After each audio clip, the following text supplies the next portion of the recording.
My name is James Mathers. I'm the founder of the Digital Cinema Society. Earn my living as a cinematographer. And I'm really proud to be asked to moderate this panel on HDR, high dynamic range, because we've got a really fantastic group of panelists. Let's start with Larry Thorpe. Larry is the senior fellow at Canon USA, a real pioneer in the world of digital cinema. Joe Byrne is the CTO of Technicolor Postworks from New York City. Rachel Sloan is a DI producer from Light Iron. And everybody knows David Stump, ASC. Of course, he's a cinematographer, but also an expert on visual effects and just about everything else technical in the motion picture industry. So we've got a really great panel.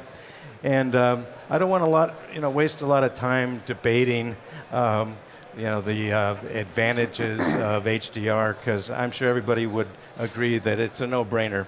It's a big deal. As far as improving picture quality, it trumps high dynamic range. It trumps wide color gamut. Although those are all related, I think that HDR is really a great improvement to picture quality. And if you don't believe me, just go look at them side by side. The proof is in the pudding. But there are great benefits, but there's also challenges with HDR, and that's what I'd like to talk about. There's currently no standards, and it's tough for people in production to know how to prepare material that's going to be finished in HDR. So I'd like to start with you first, Dave. Tell me what it means for production and how people in production can prepare as they go down the line.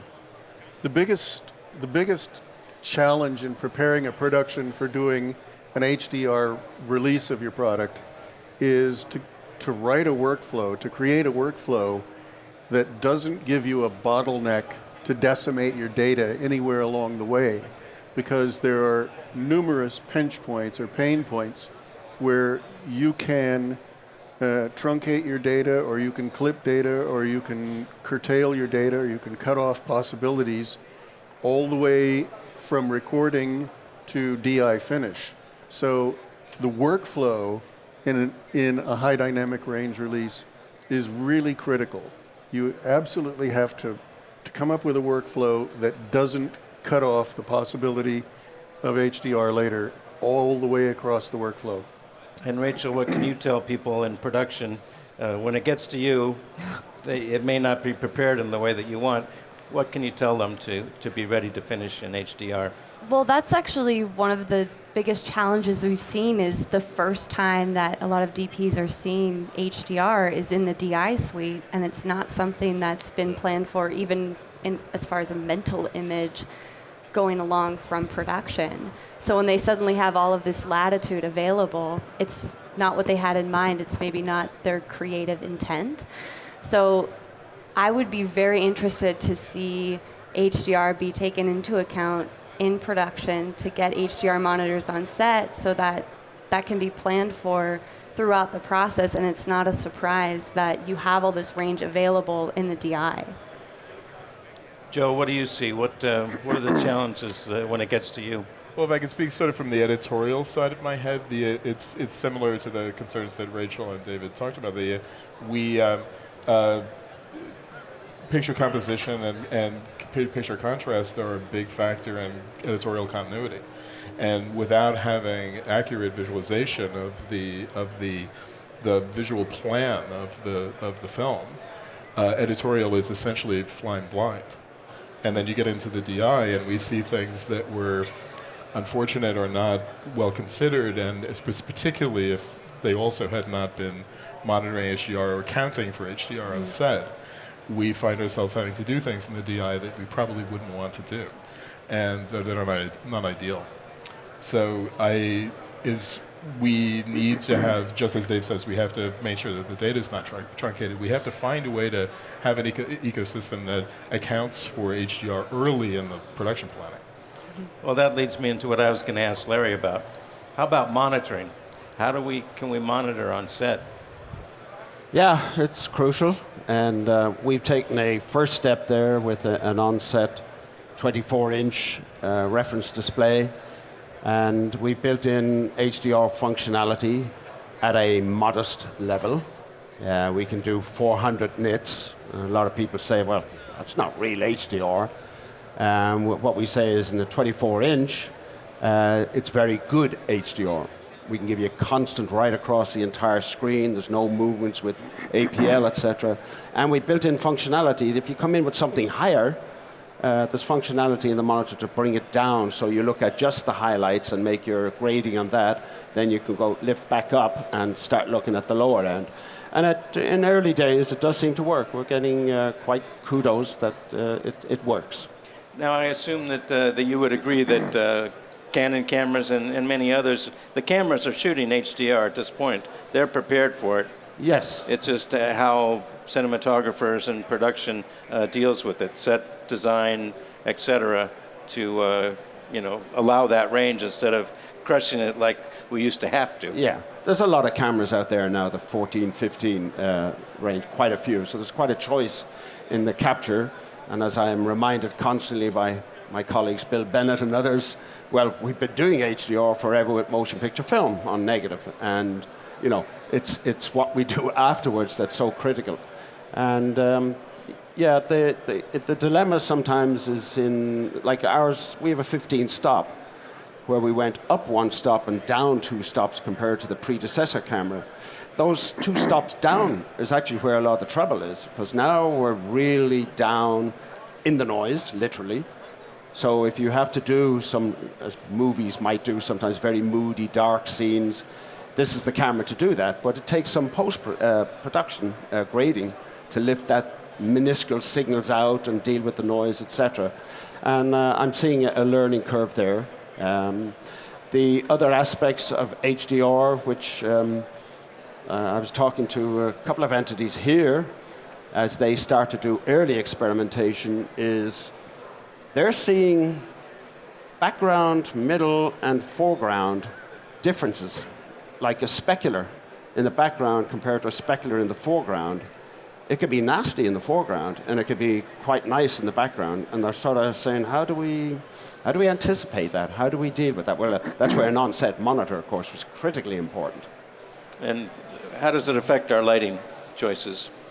Well, lighting for HDR is its own can of worms, because if you can't see what your camera is capturing, then you really have to go by eye to light for it. And nominally, that's what a cameraman does, or camera person does, except then you get into these little traps and these little conundrums. Like, for example, one that I've already run into is shooting with a painted backing.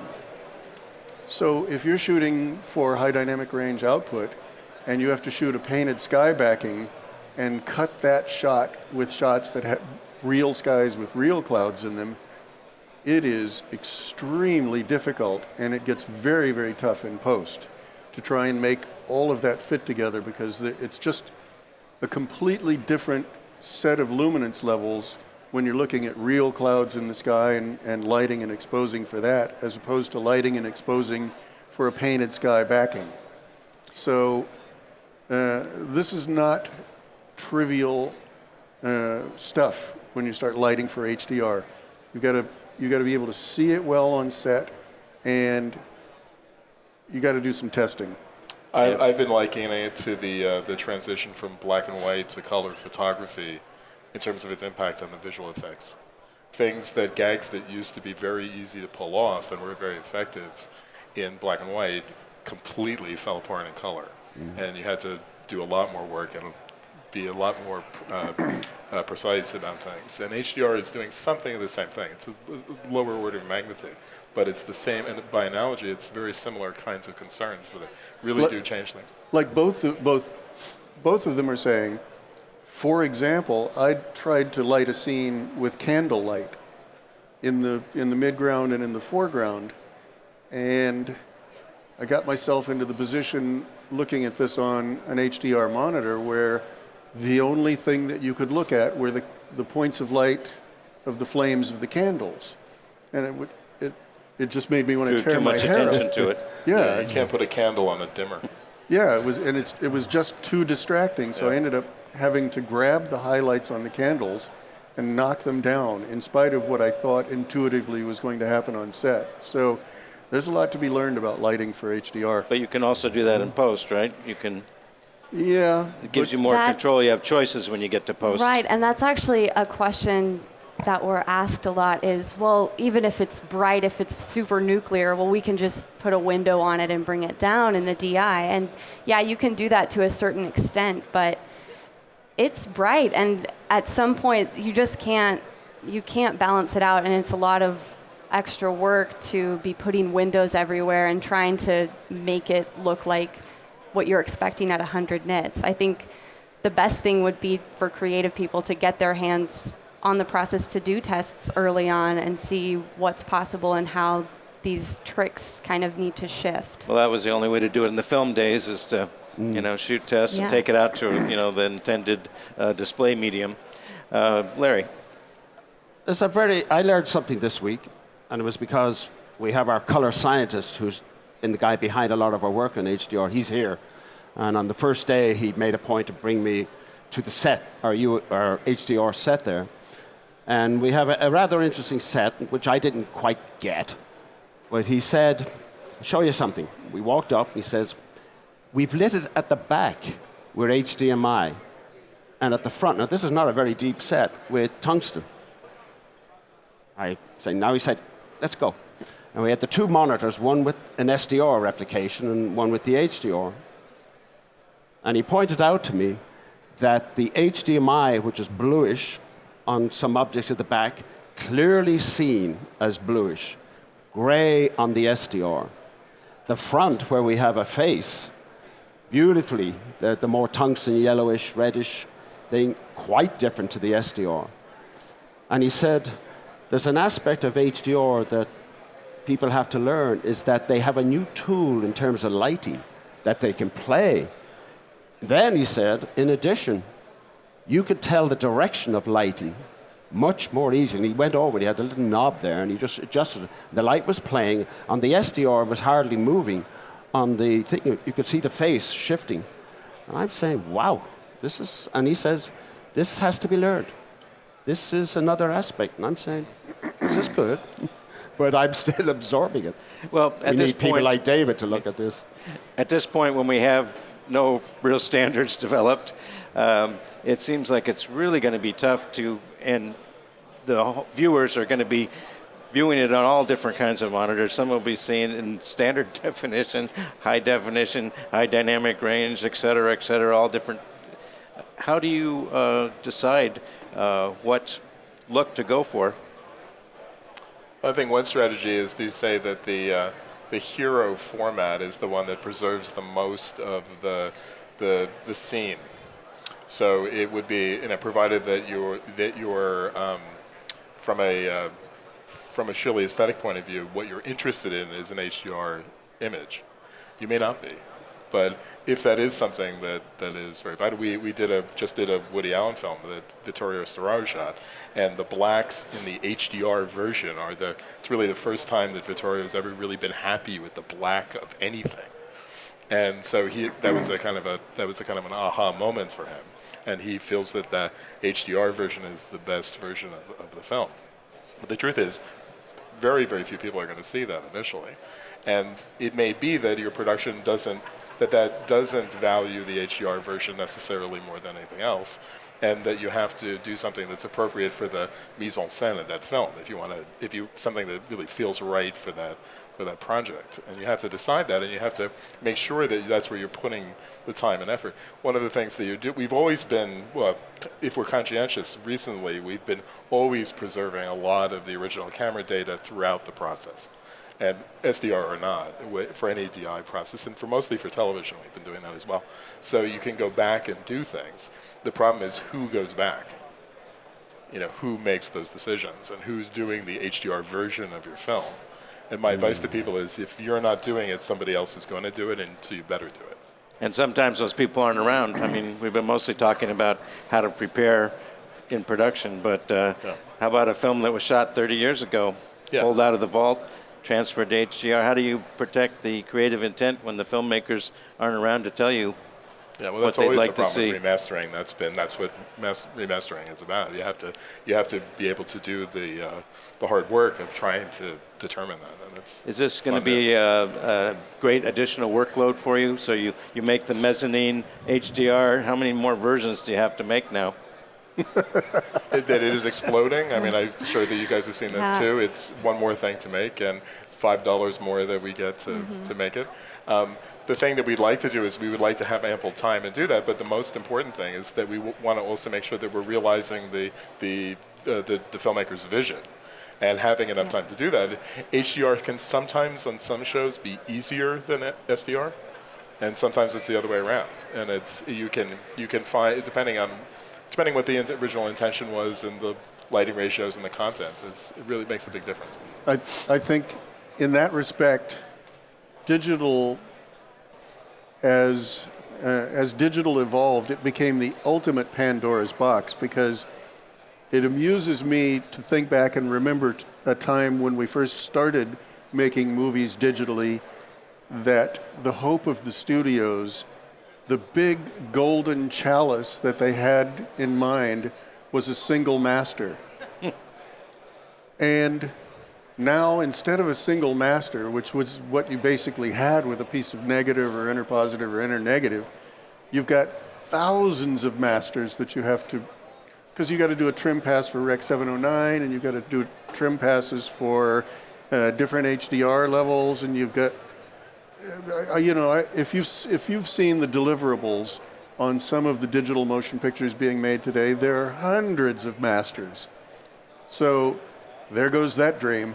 Yeah, to tail off that and what you said too, it's kind of like a Wild West right now as far as the specs and what's being asked that we delivered, and we're finding that there's still a lot of confusion with what's really being asked for, and so there's different deliverables that have to be made for HDR, and it's not quite certain yet. But I think as that kind of levels out, and maybe as consumer monitors become HDR widespread, and maybe our laptops will be HDR, that will maybe become the golden chalice deliverable, and then we can make different files off of it. But until then, it's just an extra deliverable that has to be made, and And to make it worse, because there's no spec, there's no standard for what HDR really is, there are 4 or 5 different prospective targets that people are aiming for. So do we master for all of those in the hope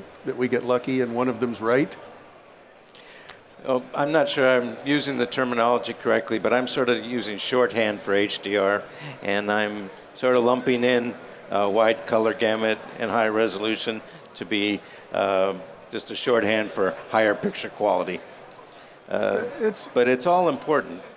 It is all intimately tied, because ultimately, when you start showing images at higher dynamic range, they beg for increased color saturation, which is why really Rec 2020 was undertaken.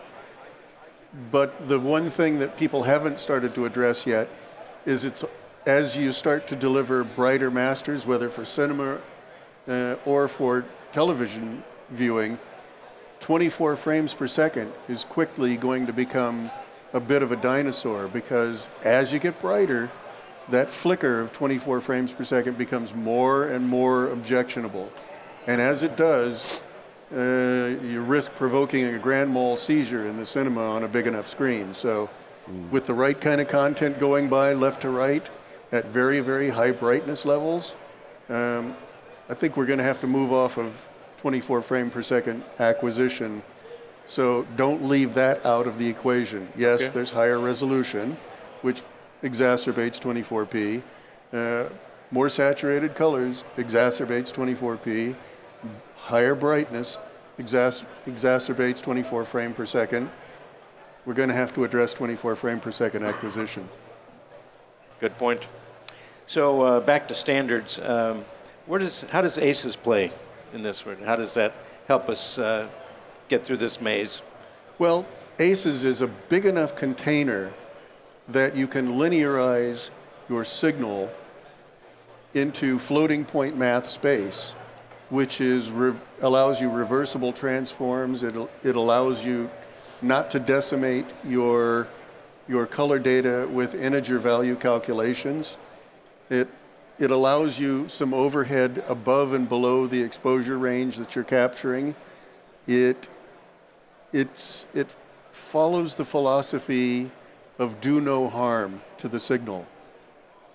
And it preserves everything that you recorded truly and faithfully, so that at least the file format is not decimating your data, no matter how you push it around in a color corrector. And wherever we go, whatever HDR format may come in the future, at least it gets us all on the same page.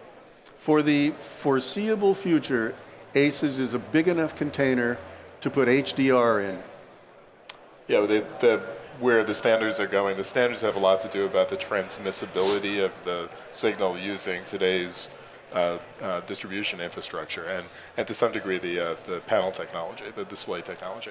But ACES is a big enough container to put the original intent in scene linear. That is also an aesthetic choice. You're still deciding what the target experience is like from a color impression, but it isn't. At least you're not having to say, I don't know what standard this is going into, and therefore I'll just throw a dart. We do know where we are going from an intent point of view. How it's delivered is still up in the air. Larry, as a manufacturer, how do you play with ACES, and does it help in the whole HDR realm? Yeah, we're very invested in ACES. We've been involved on the Technology Council for some years, and our new camera, the 300 Mark II, and our reference display, the Onset, both are now fully certified by the Academy as ACES 1.0. So when you grade in our reference monitor, you are grading in ACES space. And as David pointed out, that does give you the latitude to handle all sorts of cameras coming in with different color spaces and different levels of dynamic range. Another point I would like to make is I think it's helpful to separate HDR from wide color gamut. Okay. HDR, if you apply HDR to Rec. 709, you get an enhanced color volume. Your colors are going to look better, richer, but the gamut doesn't increase. It's just those colors that are inside that confines of 709 are richer looking, and it's a subjective advantage of HDR. Color gamut lets you march out to pull in other colors, and you add that to HDR. Now you've got two levels of latitude, which I think are separable, but they can come together. They go hand in hand, though. They go hand in hand.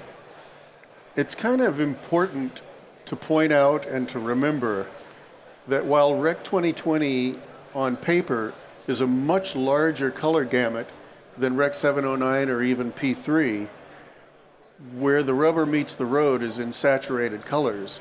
And ultimately, if you could just map what you're seeing from your images as the difference between Rec. 709 and Rec. 2020 and just show those parts of the picture, it would be a tiny, tiny, tiny piece of the picture. It's only really, really saturated reds, saturated greens, deeply saturated colors like neons and emissive displays and some of the stuff you're seeing out in front of you here. Those are the only areas that really get occupied by the difference between Rec. 709, P3, and Rec. 2020. So very little of the content that you and I generate, unless we're doing a carnival scene at night, is ever really going to go out and bump the boundaries of Rec. 2020. Filmmakers are always interested in protecting their assets. How should they be finishing today to protect their assets? I think they should be finishing with the most image fidelity possible. So I would push for HDR, 4K, wide color. The key to image fidelity improvement is to allow those technologies to be additive to one another. And it would be somewhat unwise to feel like you have to choose between them when they're all available today. And it seems like we're pretty much all in agreement that they do create a better image. The whole is greater than the sum of its parts. So if you can have an image where you have all those technologies at play, it's going to give you greater future proofing and an image that won't need to be up-resed on these displays that are being released today that have all those technologies available anyways. They don't want to have to pull it out of the vault and refinish it in a few years. Right, do it now. And Future-proof it. yes. And what is the uptake right now? Are people finishing in HDR? We're seeing more of it. It's sort of a buzzword now. It's becoming more popular. A lot of our deliverable schedules for this coming year include an HDR pass. So it's gaining momentum, and I think we'll see a lot more of that this year and certainly next year. I think there's a perception issue in this. The tipping point to finishing your program in both standard dynamic range and HDR is when producers realize that it's a question between can I afford to do this and can I not afford to do it.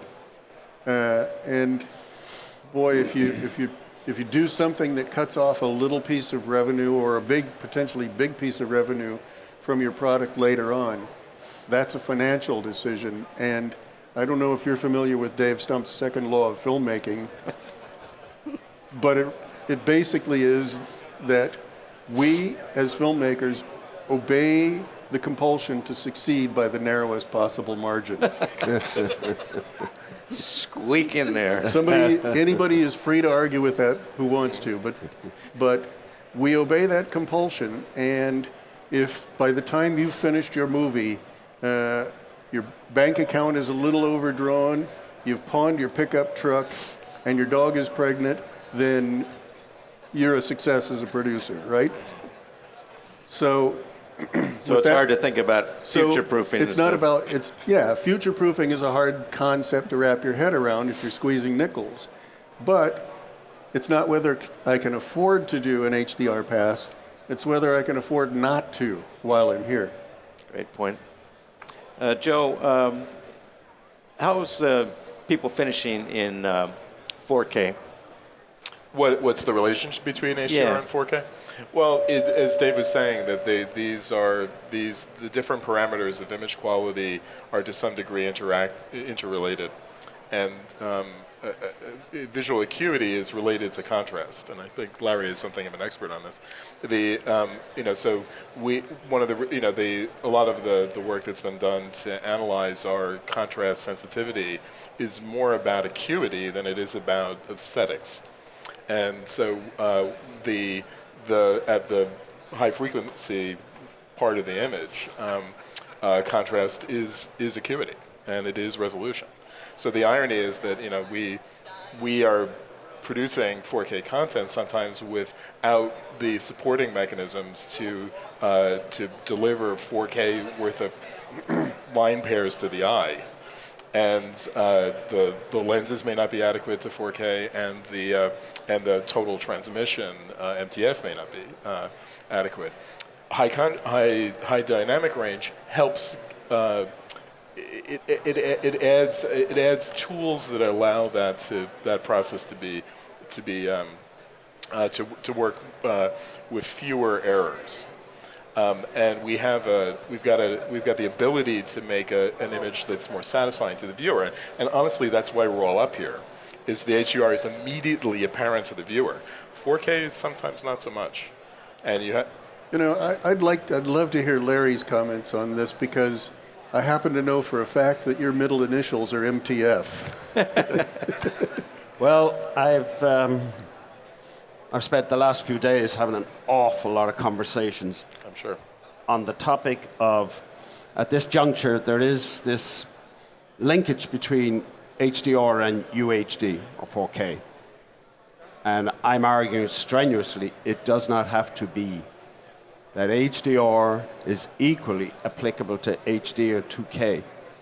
And I can show you in my booth a 2K RGB 12-bit with HDR and wide color gamut, and it'll knock your socks off.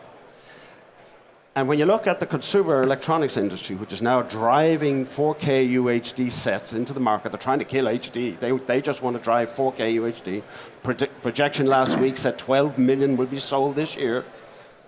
And I would say 11.9 million are going to be watching HD on those. Great way of watching HD, by the way. Upscales are very good.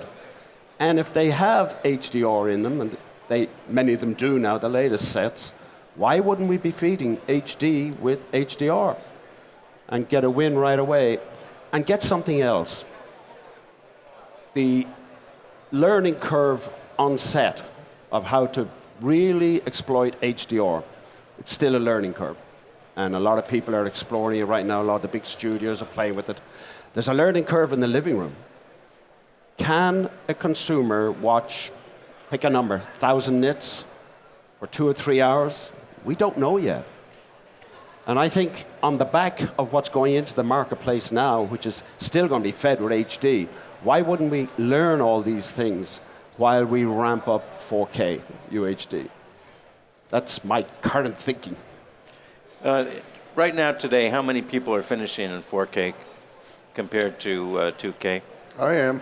Yeah, virtually every network show that we do is, certainly everything is shot in 4K or above. But finished? 3K and above, we should say.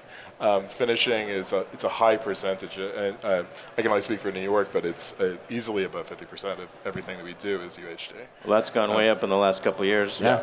Very steep. It has gone up, no But question. nonetheless, as Larry points out, the ecosystem is not a 4K ecosystem for all the new TVs that are being sold. Most of the product is HD. While a lot of people are acquiring in 4K and protecting 4K throughout their workflow, a huge volume of the visual effects work is not happening in 4K. Yeah, Star Wars, 2K Exactly. visual effects. There's a much more degree of difficulty with visual effects to go 4K than to shoot in 4K. Yeah, in fact, I did a consultancy for a producer, an old and dear friend who is a very high-end film producer, and he asked me, if you had to do this movie, if you were I wasn't his supervisor, but if you were my supervisor, and I've got to deliver a 4K movie, how would you approach it? And I said, I think I would approach it like in terms of region of interest, like the shots where 4K is going to make a difference. Like if I have a shot, like I'm looking out into this room with this much high frequency detail, then, and if I had to pan across that room or do a wide establishing shot of a mountainscape with forests outside in the daytime, absolutely I would do 4K for that. But if I'm doing an action sequence where the car is blazing across the frame at 100 miles an hour and I'm panning fast, you can't see the difference between 4K and 2K in a fast pan. Don't bother doing it in 4K. I would think that visual effects, not knowing much about it, but I would think, it's computers. Just increase the resolution. Why is it so much harder to operate in higher resolutions for visual effects? It's not that much harder, but remember the second law of filmmaking. Dave Stump's second law. It is about 20% to 25% more expensive to work in 4K. And in this world, in this environment, anything that costs 0.01 of a cent more per frame is going to be under scrutiny. I think that it would be under scrutiny, but when we have companies like Amazon who are requiring all of their content to now be 4K, to kind of cut corners in that way and say, well, it costs a little bit more, it doesn't make that much of a difference, is not making your content any more valuable. If you're to really take advantage of the fact that 4K is very real in our market today, 8K is everywhere in the show. We're clearly moving into a world of more resolution. And your content, if it's not 4K, is going to be up-resed anyways on your TV. Why not have a say in what it looks like and having that resolution it makes your content more valuable in the future and in the very near future. We're not talking 5 years down the line, people are going to want this in 4K. It's going to be now, and you'll see, the value of your content. The turnaround of that is now. It's happening now. So distributors are demanding 4K, but are they demanding HDR? Will they? Do you see that happening in the future? I think so. I think so too. I'm sure. They're demanding anything that differentiates your product from everything else. Yeah. And differentiation gets eyes on the screens. And over the top can do these things easier than broadcasters can. So Absolutely. that's part of HDR it. also has no scale, so you can have quite credibly an HDR image on your iPhone, and that means a lot also in this day and age. That's speaking of differentiation, that's an important thing to evaluate as well. Obviously, resolution means more when the presentation is larger, but we live in a world where media is everywhere. What's the price tag bandwidth-wise? I mean, I know you're not in the broadcast world exactly, but how much harder is it to put HDR down the pipe? Well, this is a big point of debate. Is what are we broadcasting? And Technicolor has a horse in this race, and it's so I'll recuse myself of an opinion about which is the right way to do it. But Nicely done. There's the budget of actual bits that are transmitted through the pipeline is not going to change significantly. 10 bits is already a reach, so we're going to be working within the pipeline that we have, and it's a matter of making the best use of that for now. On the mastering level, on the long-term archiving level, on the creative level, I don't think we should feel constrained by 10 bits of transmission anymore. They were constrained by compression. But I think the fact that someone might look at it on an iPhone. But I think that it's what realistically we are having to deliver this in a way that's reliable, and also that plays nicely in a world in which almost all the content is not going to be HDR, and almost all of the gear is not HDR, and the world is an HDR place, but we're not ready for it as an industry today. What do you see for the future, Larry? Well, on HDR, I see an awful lot of work, especially in the television system. This issue of the duality, I'm delivering HDR to that set, but this set here and that set there, and my other rooms must get the SDR. And this is the whole hybrid log gamma, the PQ, the Technicolor approach. And I'm glad to see a lot of work going on in those areas, because it has to be investigated. It has to be tried to find what is the system that will give us the ecosystem, the total ecosystem. And I think that's the big effort for certainly the next year and probably a little beyond. Joe, anything to add to that? Well, just that I think the thing that's most important is to remember that this is just a moment. This is an inflection point. We're passing through here, and we are going someplace else. And I think we'll look back on this few years now when we're making this transition and say, I hope we did the right thing. Yeah, and to add on that, I would say, because HDR is so young right now, it's easy to talk about the spec and talk about the technological aspects of it, but ultimately this is a tool for DPs, for creative people, and I think it's going to be really exciting to see how they use this when we can get some of these Canon HDR monitors on set and people can start really crafting their images around HDR and seeing what's possible with the highlights, seeing what's possible in the shadows. That's going to be exciting to see unfold and see how HDR shifts over the next couple years as it's explored. So we shouldn't be afraid, we should be enthusiastic and excited. Oh yeah. But I'm still afraid. You have good reason to be. I think it's unstoppable. It's definitely unstoppable, and part of why it's unstoppable is it's primarily, its origins are not driven by us, the creatives. Believe it or not, the CES world, the television set manufacturers are driving most of this forward, and we are kind of reacting to it and building the bridge as we cross it. So it's another one of what I call those egg and chicken problems. Which came first? And because the television sets came first, and we're reacting to that and building television sets and monitors that feed into the artificial demand created by the TV manufacturers, then it must necessarily go another couple of rounds back and forth so that whatever we come up with gets implemented in the sets, so that you're not looking at scalers and bad metadata technology. Remember, it's CES that's driving this revolution, and the way I think about it is it's not the tail wagging the dog, it's another even uglier part of the dog that's wagging us all. But an encouraging note there, I was very impressed with the fact that the UHD Alliance came out with specifications so fast for Yes. the UHD sets. 2 levels, one for LCD, one for OLED. That's like 40 entities coming together, consumer electronic manufacturers, professional equipment manufacturers, and studios. And they've all agreed these are the goals for you guys making these 4K UHD sets. And that's terrific. I've never seen anything move that fast in this industry.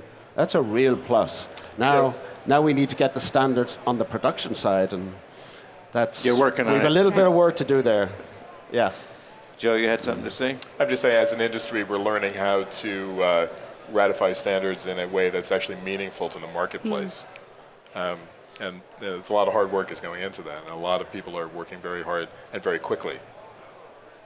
Let's get some final thoughts. We just have a couple minutes left. Larry? Well, my final thoughts and my crusade is to get consideration of HDR into all formats. HD, 2K, UHD, 4K, get standards in place. It'll call for new standards. And I'm already talking to SEMTI about how do we get this going, as well as talking to a lot of entities to see how much. There's a lot of industry support. At the HPA in February, there was a groundswell for that. Why put up barriers? Let's not have this or, let's have this and HDR on anything, because it's a win. Joe, final thoughts? For us, the big thing is having HDR considered from the beginning on the printed page, and everywhere along through the pipeline in the cutting room and through finishing. I absolutely agree with that. If we can get HDR considered from the beginning, we're going to see more success in the DI suite. We're going to see more success with HDR mastering in general, and more people embracing this new technology. David, take us home. Another creative tool in the box. And every year since, I would say, about 2000, my toolbox has been filling up and filling up and filling up with more cool things that I can make pictures with. And the more cool toys I have, the more compelling, different images I can make. And that's, I think, ultimately what keeps people watching. So what can we do to help bring these standards into place, besides yakking about it on a stage here? Oh, I think there's movement. I think we'll see it. All right. Well, I'd like to thank you all very much. Larry Thorpe, Senior Fellow, Canon USA. Joe Burns, CTO, Technicolor Postworks New York. Rachel Sloan, DI Producer at Light Iron. And David Stump, ASC, Cinematographer. VFX Expert. I always have to say that. And writer. Yes. Thank you, Larry. And I'd like to thank B&H, Michelle Suissa for inviting me to moderate, and thank you all very much for attending. Whether you're a hobbyist or a professional, B&H has the answers to your questions. Experience a world of technology at our New York City Superstore. Connect with us online or give us a call. Our staff of experts is happy to help.